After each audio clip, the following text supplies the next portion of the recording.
नमस्कार, आप देख रहे हैं इंडिया न्यूज। मैं हूं आपके साथ सरिता तिवारी। अब खबरें देखिए फटाफट अंदाज में।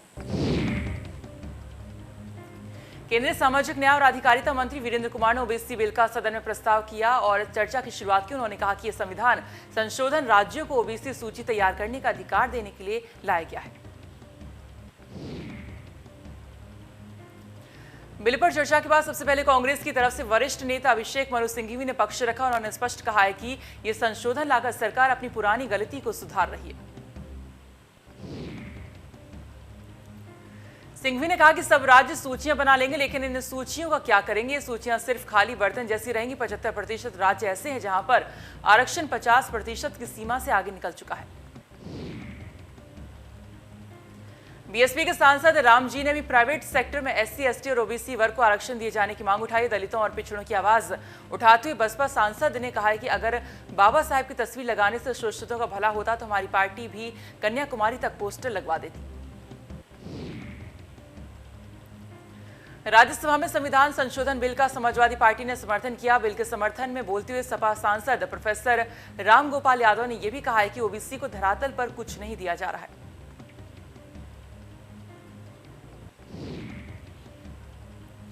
प्रधानमंत्री नरेंद्र मोदी ने वीडियो कॉन्फ्रेंसिंग के जरिए भारतीय उद्योग परिसंघ यानी कि CII की वार्षिक बैठक में कहा है कि आत्मनिर्भर भारत अभियान की सफलता का बहुत बड़ा दायित्व भारतीय उद्योगों पर है।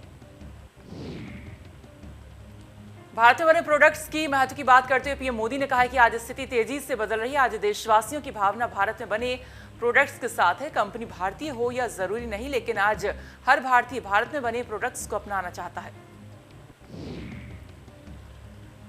पीएम मोदी ने कहा कि हमारी इंडस्ट्री पर देश के विश्वास का ही नतीजा है कि आज ईज ऑफ डूइंग बिजनेस बढ़ रहा है और ईज ऑफ लिविंग में भी इजाफा हो रहा है।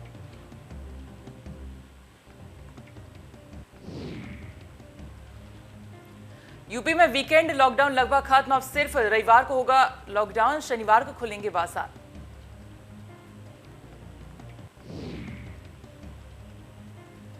सीएम योगी ने लगाया जनता दरबार। जनता दरबार में आए लोगों की सीएम ने सुनी फरियाद। अधिकारियों को दिए समस्या दूर करने के निर्देश।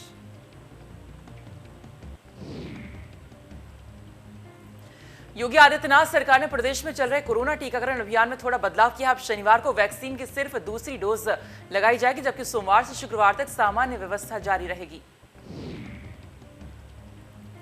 अब तक उत्तर प्रदेश में कुल 5.5 करोड़ टीके लगाए जा चुके हैं। इसमें 4 करोड़ 64 लाख लोगों ने टीके की पहली और 86 लाख 16 हजार लोगों ने दूसरी डोज लगवाई है। पीएम मोदी ने वाराणसी के अधिकारियों से बातचीत की। वाराणसी के बाढ़ प्रभावित इलाकों की जानकारी ली है। पीएम मोदी ने हर संभव मदद देने का आश्वासन किया।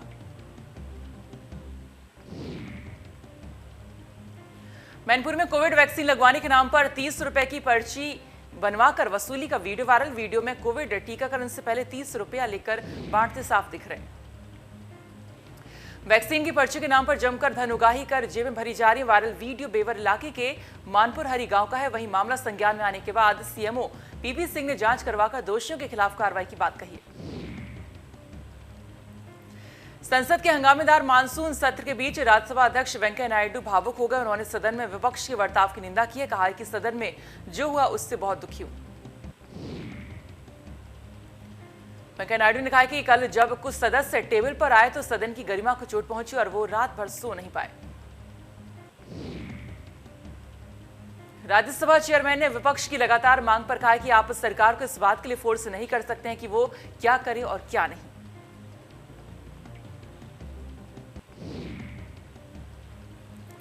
लोकसभा की कार्यवाही अनिश्चितकालीन तक के लिए स्थगित कर दी गई। सदन की कार्यवाही तय समय से 2 दिन पहले स्थगित हो गई है।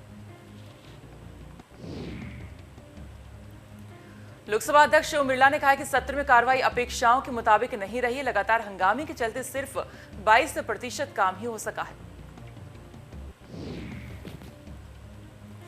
उन्होंने आगे बताया कि सत्र के दौरान संविधान 127वां संशोधन विधेयक सहित कुल 20 विधेयक पारित किए गए, जबकि 66 सवालों के जवाब दिए गए। ओम बिरला ने यह भी कहा कि सदस्यों ने सदन में 331 मामले उठाए। लोकसभा में हंगामे के चलते महज 22% काम हुआ।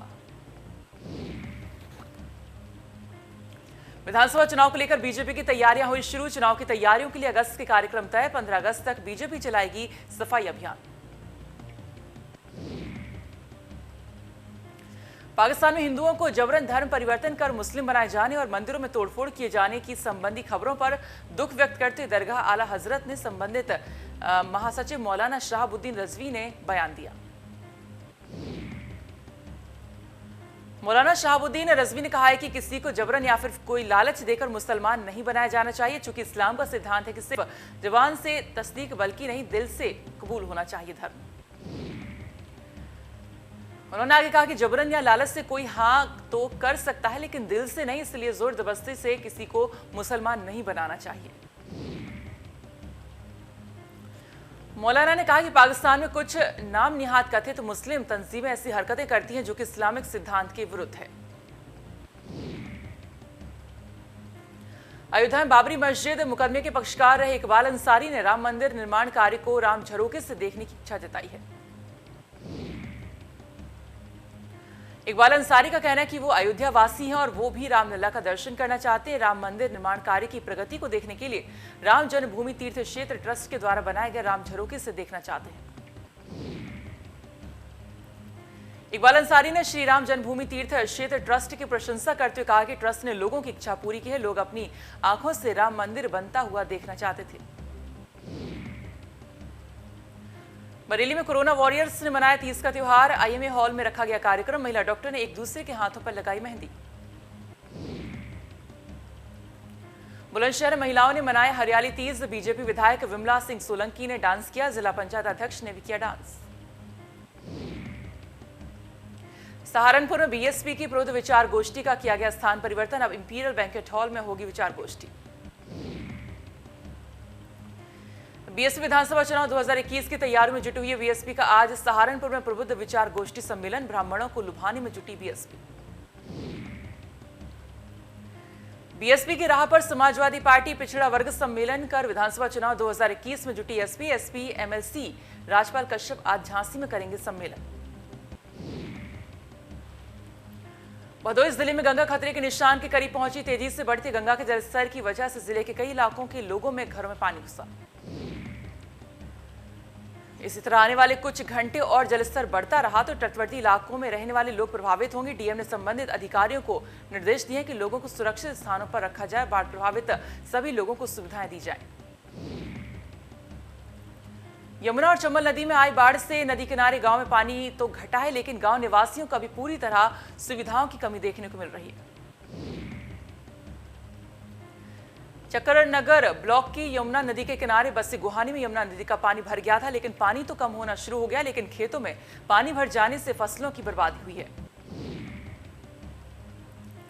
चित्रकूट की राजापुर तहसील और मानिकपुर तहसील में बाढ़ का प्रकोप देखने को मिला है। लगातार यमुना नदी में जलस्तर बढ़ने के कारण 3 दर्जन गांव का संपर्क टूट गया है। सड़कों में पानी आ चुका है और लोग नाव के सहारे अपने आप को बचाने का कार्य कर रहे हैं और ऐसे में जिला प्रशासन ने मौके पर जाकर बाढ़ग्रस्त इलाकों का जायजा लिया। यमुना नदी का जलस्तर बढ़ता देख जिलाधिकारी ने एनडीआरएफ की टीमों को लगाया गया है। साथ ही खाद और रसद सामग्री पहुंचाने के लिए एनडीआरएफ की टीम गांव से लोगों को सुरक्षित स्थानों पर पहुंचा रही है। बलिया में गंगा का जलस्तर खतरे के निशान से ऊपर बह रहा है। गंगा में आई बाढ़ से बैरिया और सदर तहसील के 50 से ज्यादा गांव बुरी तरह बाढ़ से प्रभावित हैं। बाढ़ग्रस्त गांव में लोगों का जीवन अस्त व्यस्त हो गया है। किसानों की फसल बाढ़ के पानी में डूब गई है। पशुपालकों के सामने मवेशियों की चारे का संकट है। बाढ़ पीड़ितों को तमाम दुश्वारियों को झेलना पड़ रहा है। ऐसे में बैरिया क्षेत्र में बाढ़ पीड़ितों के लिए निःशुल्क भोजन की व्यवस्था की गई। बाढ़ राहत शिविर में बाढ़ पीड़ितों को भोजन उपलब्ध कराया जा रहा है। शिविर में बैरिया के बीजेपी विधायक सुरेंद्र सिंह खुद बाढ़ पीड़ितों को खाना परोसते नजर आए। बीजेपी विधायक सुरेंद्र सिंह के साथ साथ सीडीओ बलिया और बैरिया थाने के एसएचओ भी लोगों को भोजन परोसते नजर आए। प्रयागराज में गंगा और यमुना का लगातार बढ़ता जलस्तर, जहां कुछ इलाकों में खतरे के निशान को पार कर चुका है और गंगा यमुना का पानी अब धीरे धीरे शहर के तराई मोहल्लों में भी लोगों के घरों तक पहुंच गया है। लोग किसी तीसरे से अपने सामानों को बचाकर अपना गुजारा कर रहे हैं, तो वहीं सुबह से हो रही बारिश ने लोगों की मुसीबत को बढ़ा दिया है। जालौन में देवदूत बने एनडीआरएफ और सेना के जवान। बाढ़ग्रस्त इलाके से गर्भवती महिला को निकाला गया, सेना के ट्रक से प्रसव के लिए पहुंचाया अस्पताल। गंगा उफान पर है और मणिकर्णिका घाट पर शवदाह करने वालों की लालसा मुश्किलों की राह से गुजर रही है। गलियों में बाढ़ के पानी भर जाने के कारण नाव के जरिए शवों को घाट तक ले जाना पड़ रहा है। मणिकर्णिका घाट का निचला इलाका जलमग्न होने के कारण छतों पर पहले से ही शवदाह किया जा रहा है। हालांकि यही हॉल दूसरे शमशान घाट हरिश्चंद्र घाट का भी है। सीढ़ियां भी डूब गई हैं, लिहाजा यहां पर गलियों और ऊंचे स्थानों पर शवदाह कराया जा रहा है। गाजियाबाद के विजयनगर इलाके में रोड किनारे लहूलुहान अवस्था में बैठी महिला को देख हड़कंप मच गया। महिला के गले पर चाकू से हमला किया गया था। मौके पर पहुंची पुलिस ने महिला को अस्पताल में एडमिट कराया। महिला जब कुछ काम कर रही थी, उस दौरान पीछे से उनके गले पर हमला किया गया और ऐसे में सबके सामने सवाल यह है कि एक बुजुर्ग महिला पर हमला करने वाला कौन था और उसका मकसद क्या है। बिजनौर पुलिस जिले के खुवाडेही गांव में अपने पशुओं को चारा डाल रहे युवक के साथ दो सिपाहियों ने मारपीट कर ली, जिसमें युवक के सर में डंडा लगा और वो घायल हो गया। बता दें कि युवक विश्व हिंदू परिषद का सक्रिय कार्यकर्ता है। वो बीएचपी के कार्यकर्ताओं ने एसपी से आरोपी दोनों सिपाहियों को लाइन हाजिर करने की मांग की। गाजियाबाद में ओयो होटल का संचालन लगातार बढ़ता जा रहा है। ओयो से जुड़ी शिकायतें लोनी प्रशासन को मिल रही हैं, जिसके चलते लोनी एसडीएम शुभांगी शुक्ला के नेतृत्व में कार्रवाई की गई। लोनी के प्रेमनगर, इंदिरापुरी, जवाहर नगर, बलराम नगर में एसडीएम ने भारी पुलिस बल के साथ ओयो होटल में छापेमारी की। छापेमारी के दौरान होटल में कई जोड़े मिले। बांदा में भीषण सड़क हादसा, मोटरसाइकिल और कार के बीच जोरदार भिड़ंत। हादसे में 2 लोगों की मौके पर मौत, 4 घायल। शामली में एक मकान में अचानक विस्फोट हो जाने से पूरा मकान भरभराकर गिर गया, जिसमें एक महिला की मौत हो गई जबकि 2 अन्य गंभीर रूप से घायल। घायलों को गंभीर अवस्था में हॉस्पिटल में भर्ती कराया गया। बता दें कि घर में रखे पटाखों में आग लगने से विस्फोट हुआ है। फिलहाल स्थानीय पुलिस पूरे मामले की जांच कर रही है। हमीरपुर में मिठाई की दुकान में अचानक से सिलेंडर में आग लगी। सिलेंडर में आग लगने से मची अफरा तफरी। दुकानदार ने आनन फानन में सिलेंडर को रोड पर फेंका। अग्निशामक यंत्र से सिलेंडर की आग को बुझाया। सीतापुर में झाड़ फूंक के चलते बुजुर्ग की चाकू से गोद कर हत्या कर दी गई। एक युवक को किया गया घायल। घायल को अस्पताल में भर्ती कराया। पुलिस मामले की जांच में जुटी। ग्रेटर नोएडा में सोसाइटी के लोगों ने बिल्डर के खिलाफ प्रदर्शन किया। लोगों ने प्राधिकरण दफ्तर का किया घेराव। फ्लैट की रजिस्ट्री न करने का लगाया आरोप। स्थानीय नेताओं पर मिली भगत का आरोप। भदोई में 2 भाइयों और उनकी पत्नियों में हुई जमकर मारपीट। 20 सड़क पर मारपीट का वीडियो वायरल। दुकान पर ग्राहक बुलाने पर कल हुआ था विवाद। नोएडा में महामाया फ्लाईओवर के पास एक एम्बुलेंस दुर्घटनाग्रस्त हो गई। सड़क पर निर्माण करने कार्य के चलते रोड पर ड्रम रखे हुए थे। उन्हीं से एम्बुलेंस टकराकर पलट गई। एम्बुलेंस में सिर्फ ड्राइवर और एक मरीज थे। दोनों को चोटें आई हैं। कानपुर की चकेरी पुलिस ने 50 किलो गांजे के साथ 5 आरोपियों को गिरफ्तार कर लिया। चकेरी के मंगला विहार से गिरफ्तारी मुखबिर की सूचना पर पुलिस ने बरामद किया। भारी मात्रा में गांजा बस द्वारा ले जा रहे थे। गांजा सिंगाही के नौरंगाबाद के खेतों में बीती रात जंगल से निकले हाथियों ने किसानों की फसलों को तहस नहस कर दिया। किसान परेशान, हाथी को भगाते वीडियो वायरल।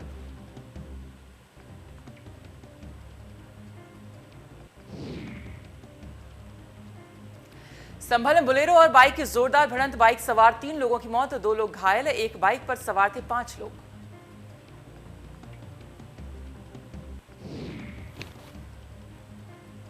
कानपुर देहात में आशनाई का विरोध करने पर पति ने पत्नी की फावड़े से काटकर निर्मम हत्या कर दी। हत्या करने के बाद पति पहुंचा थाने। घटना के बाद क्षेत्र में हड़कंप।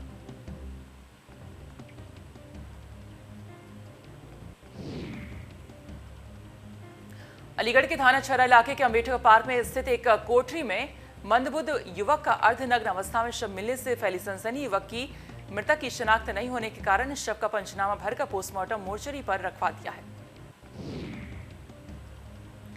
गाजियाबाद में बाइक सवार बदमाशों का आतंक। महिला के गले से बेरहमी से सोने की चेन को छीना। बदमाश चेन छीनकर हुए फरार।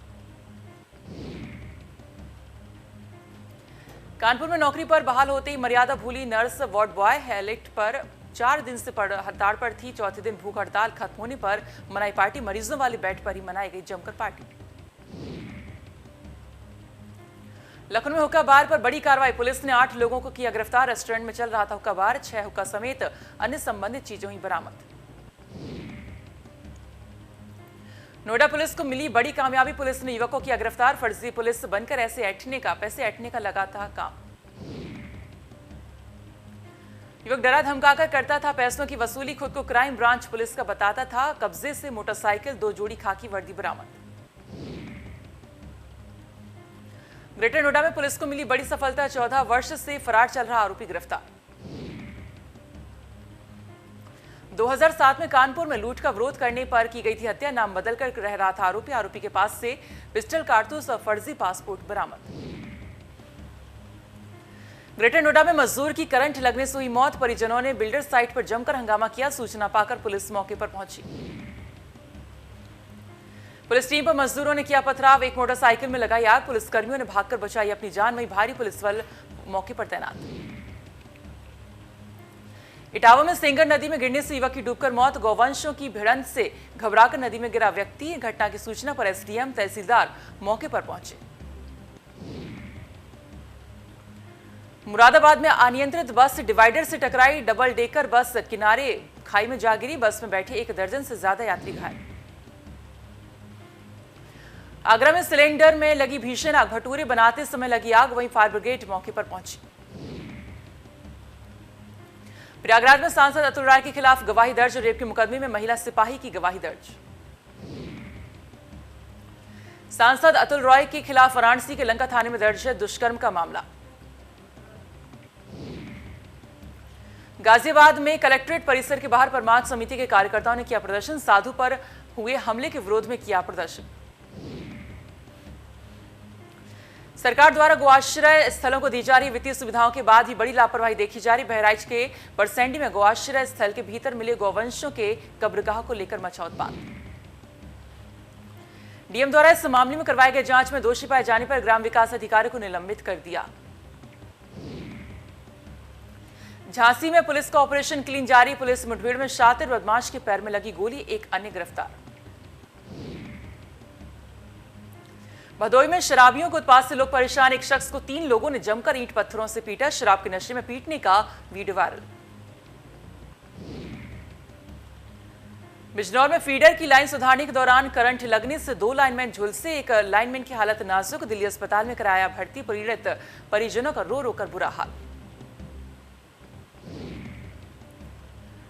कानपुर देहात की मंगलपुर थाना पुलिस ने थाना परिसर में एक प्रेमी जोड़े को शादी के 7 फेरों में बांधने का काम किया। पुलिस की मौजूदगी में थाने में बने मंदिर में प्रेमी जोड़ा एक दूसरे के हो गए।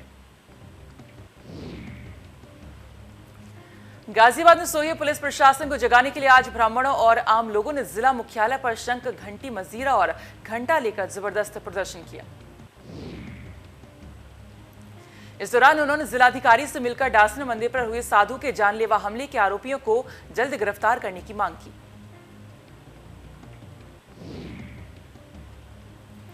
टोक्यो ओलंपिक में देश को गौरवान्वित कर वतन लौटी हॉकी खिलाड़ी ललित उपाध्याय अपने घर काशी पहुंचे, जहां पर उनका जोरदार स्वागत हुआ।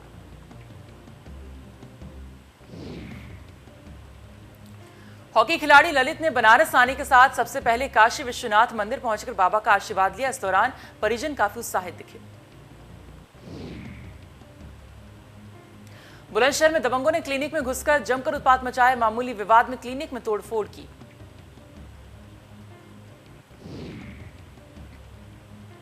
फिलहाल पुलिस ने एफआईआर दर्ज करते हुए आरोपियों की तलाश करी। पूरी घटना सिकंदराबाद कोतवाली क्षेत्र की है। राजधानी दिल्ली में लर्निंग ड्राइविंग लाइसेंस समेत 32 सेवाएं लोगों को घर बैठे मिल सकेंगी। इसमें लर्निंग ड्राइविंग लाइसेंस के टेस्ट अभी शामिल है। सीएम अरविंद केजरीवाल ने आईपी एड्रेस्ड ऑफिस से फेसलेस सुविधाओं की शुरुआत की। देहरादून में राकेश टिकैत ने प्रेस कॉन्फ्रेंस की, कहा कि केंद्र ने काले कानून लागू किए हैं, किसान हित में नहीं है कानून। टिकैत ने प्रेस कॉन्फ्रेंस में कहा कि किसानों के लिए ट्रांसपोर्ट की व्यवस्था करें। किसानों के लिए काम न होने पर उत्तराखंड में भी बड़ा आंदोलन। लखवाड़ बहुउद्देशीय परियोजना से मिलेगी 4,673 करोड़ की वित्तीय स्वीकृति, केंद्रीय जल शक्ति मंत्री ने दिया आश्वासन। किशाऊ परियोजना पर संबंधित राज्यों की होगी संयुक्त बैठक, पीएम KSY हर खेत को पानी योजना। दिल्ली प्रवास के दौरान राष्ट्रीय सुरक्षा सलाहकार अजीत डोभाल जी से शिष्टाचार भेंट की और राष्ट्रीय सुरक्षा के परिप्रेक्ष्य में उत्तराखंड की भूमिका और इस विषय से जुड़ी हुई चुनौतियों के बारे में चर्चा हुई। सीएम पुष्कर सिंह धामी ने अपने दिल्ली दौरे में केंद्रीय राज्य मंत्री पर्यटन एवं रक्षा अजय भट्ट और उत्तराखंड से राज्यसभा सांसद अनिल बलूनी से भेंट की।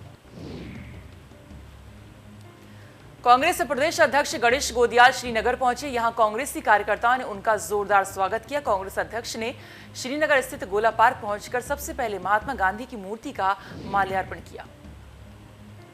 गणेश गोदियाल ने कहा कि भाजपा सरकार के घमंड को चूर-चूर करने के लिए वो प्रदेश के हर गांव में जाएंगे। उत्तराखंड में फिर बढ़ा कोविड कर्फ्यू। सरकार ने एक हफ्ते का ये कर्फ्यू बढ़ा दिया, यानी 17 अगस्त तक रहेगा कर्फ्यू।